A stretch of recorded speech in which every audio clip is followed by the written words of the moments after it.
The importance of self-love. Loving myself is important to my life because through self-love, I learn who I am. Loving myself has always been a key part of my life, even if at some point in my life I didn't love myself. Being able to love myself had its challenges, which had started like anyone else, I'm sure. It had been tricky when I had low self-esteem, and I had seen myself as an outsider.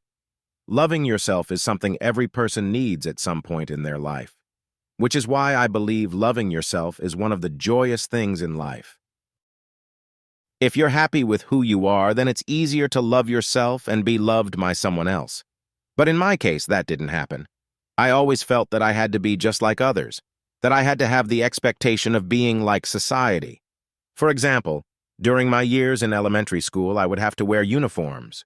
Girls would wear dresses, and I would wear dresses too. But I never saw myself being pretty like the other girls had looked in theirs. I had thought I didn't meet my expectations.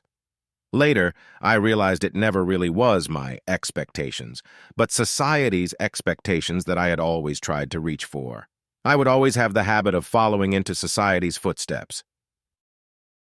During middle school, I would always read around social media. It helps the mind, and there aren't any stresses on your shoulders when worrying about what others think of you.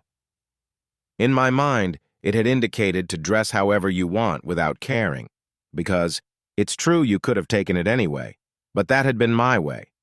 Middle school is harsh for teenagers who have low self-esteem. It had been unpleasant for me since middle school was having an immense situation with bullying. I had abhorred to see others upset because they were picked on by the most foolish things. I realized I wanted to help by giving out compliments and asking how others were doing.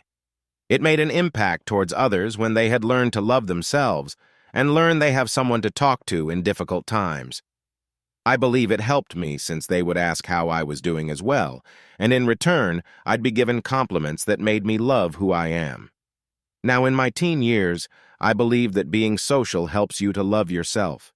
Being able to find who you are and what you can be figured out by doing so. Simply ask how a person is doing, start a conversation, try to not be so narrow-minded, and have love for others. Giving positivity can make you receive positive feedback on your end. I've received respect back and caring people who are now positive towards my life. I believe everyone should be able to love themselves before they can love others. Being in the state of happiness will give you the ambition to love yourself. By accepting yourself and being whoever you'd like to be, your presence can make others happy. When I learned to love myself, I realized my day goes by so much smoother. Loving yourself is impactful and can be impactful towards others. Loving yourself is something I believe everyone should do wholeheartedly.